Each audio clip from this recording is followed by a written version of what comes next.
the light.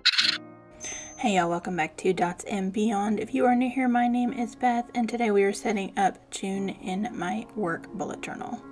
This year I've been celebrating some of my favorite science fiction quotes from film and television, but that series is coming to an end because this bullet journal is coming to an end. So we are going to do one last science fiction film and then pick something new for the back half of 21. For supplies, I do have a ruler, my Helix circle maker, this Coliro watercolor gold set, as well as some Pigma Microns, and a couple of Tombow dual brush pens. I need some of the black and a little bit of gray.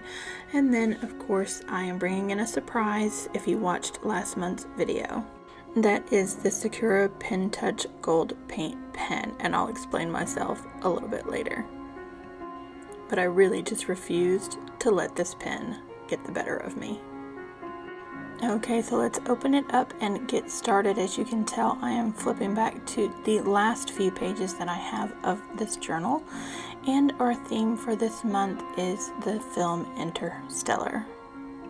Knowing I was going to be bringing my science fiction series to a close, I simply could not let this go by without getting Interstellar into it. It is one of my favorite films by one of my favorite filmmakers. As usual, I did sketch everything out in advance, and for this setup, I separated the page on a diagonal from left to right. Originally, I intended to make that bottom left side solid black, whether I colored it in or whether I used some black craft paper, but then I decided that I just didn't have the time to go that deep into this setup, and so I nixed that idea, but we're still going to play with the cross of some colors across that line. And as I adjust my workspace so that we can get started, I am beginning to also question some of my design elements, and so I'm going to go ahead and tweak those with pencil here while I introduce the movie Interstellar. The film Interstellar was written and directed by Christopher Nolan, who again is one of my favorite filmmakers of all time. It was released in 2014 and has a pretty outstanding cast that is headed up by Matthew McConaughey, Anne Hathaway, and Michael Caine. And of course, if you know anything about Christopher Nolan's films, you almost can't have a Christopher Nolan film without Michael Caine. It is set in a very dystopian future where humanity is on the brink of survival and crops are few and far between, and so we send some astronauts out to try to find us a new place to live. This involves them going through a wormhole near the planet of Saturn to see what is on the other side, and of course it wouldn't be a Christopher Nolan film if that particular part of the story did not mess with the concept of time. Anchoring the film is the poem by Dylan Thomas, "Do not go gentle into that good night," and that is the quote that I have chosen to highlight for this particular setup. The first stanza of that poem is, "Do not go gentle into that good night. Old age should burn and rave at the close of day.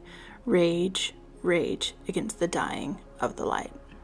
And what I have just done is tweaked how that quote appears on this page and connects to the next. The elements on this page, we have the astronaut, the daughter he left behind, the planet of Saturn, and we are ready to get started. So again, I was originally going to divide this page with black and white, and then I decided to not do that. So I am still going to do mostly black on the top of the diagonal, and then I'm going to use gold on the bottom of the diagonal with a few exceptions. Using the Pigma Micron .08, which is a little thicker of a nib, I'm going to go ahead and outline the parts of the quote that appear above the diagonal line in black. And as I was doing this, I realized that I was struggling with the pencil diagonal line, and made the decision to go ahead with my large ruler and come in and make that diagonal line permanent. I needed it for the aesthetic anyway, so I might as well have gotten it on the page to help me out during this early part of the setup.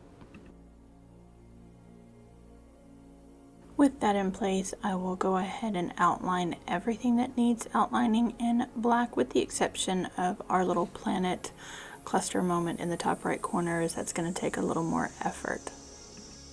So here is the little astronaut man that I am outlining. This was a little easier to draw a spacesuit than I thought it was going to be.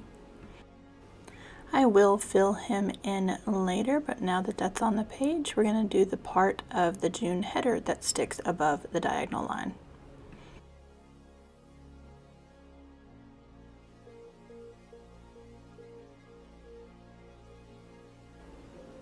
And then using the Helix circle maker, I'll go ahead and get the outline of Saturn onto the page, and then we'll, again, like I said, work on that corner a little bit later.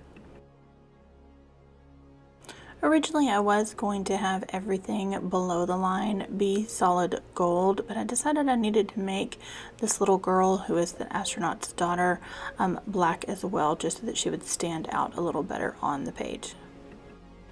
And now that some of that black outlining is done, we're going to start with the gold. And I know what you're thinking. Last month, Beth, this pen almost defeated you. That's true, it did, and it was the catalyst for me purchasing these gold watercolors. But I also mentioned in my May setup that I had used these previously just for fine lighting and writing, and they had worked great. And so I decided to purchase a few more and use them for that purpose and not use them for heavy duty coloring in. If you missed the struggles I had with this pen, I will link it in the cards up above. But for today, it is working like a dream, so it's proof positive that you just need to use your supplies how they're meant to be used, or find the best ways to use them through trial and error.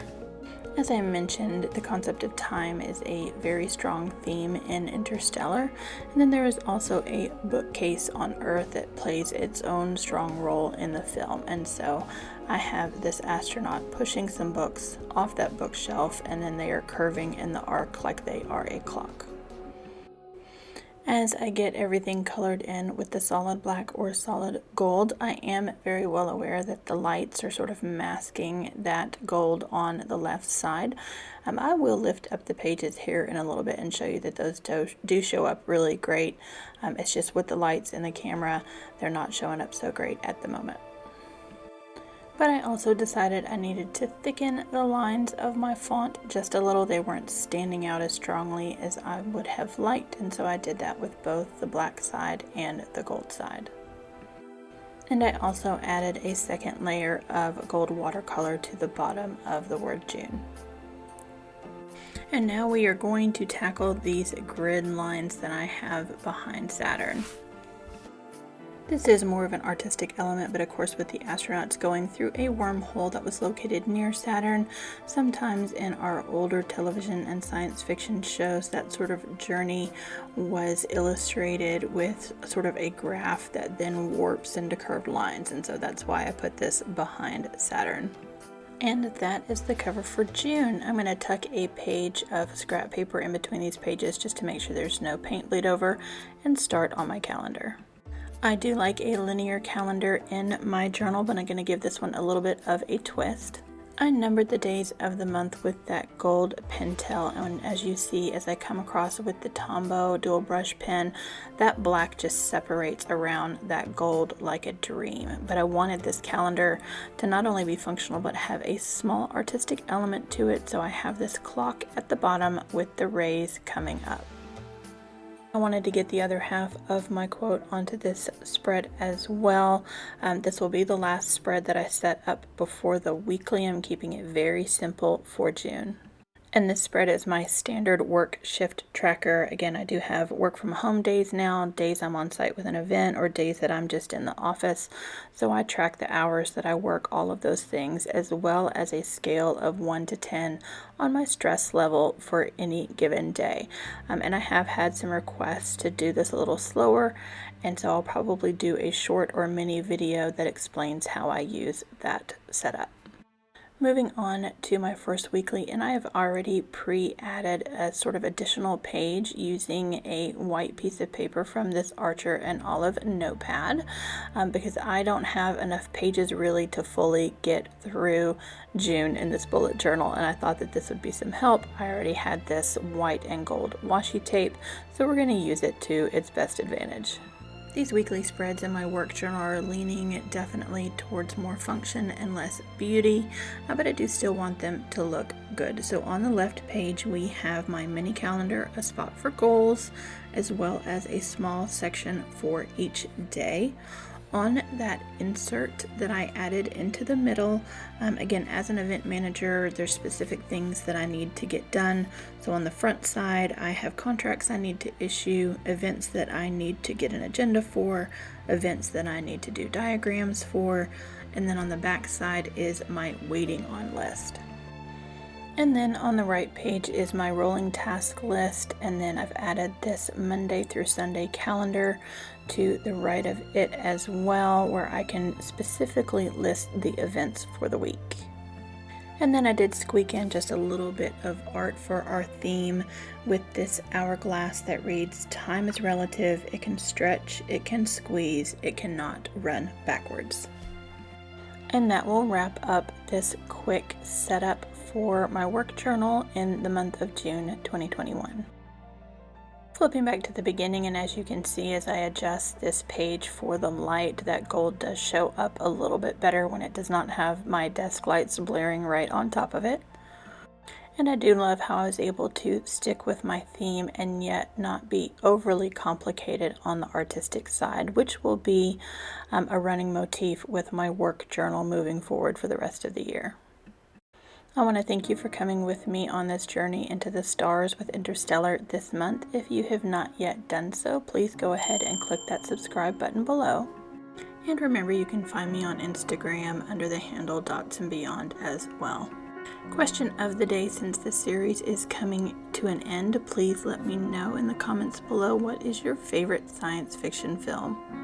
I will link the playlist for this entire series down in the description box below if you want to check out the other science fiction films that I have included, as well as all of the supplies that were used through this video. My new bullet journal setup for the back half of 2021 is coming soon, so stay tuned for that. And if we learned anything today, it's that the Sakura Pen Touch Gold Paint Pen could be redeemed. Have a great day, y'all. Bye-bye. Here are a couple more videos I think you might enjoy.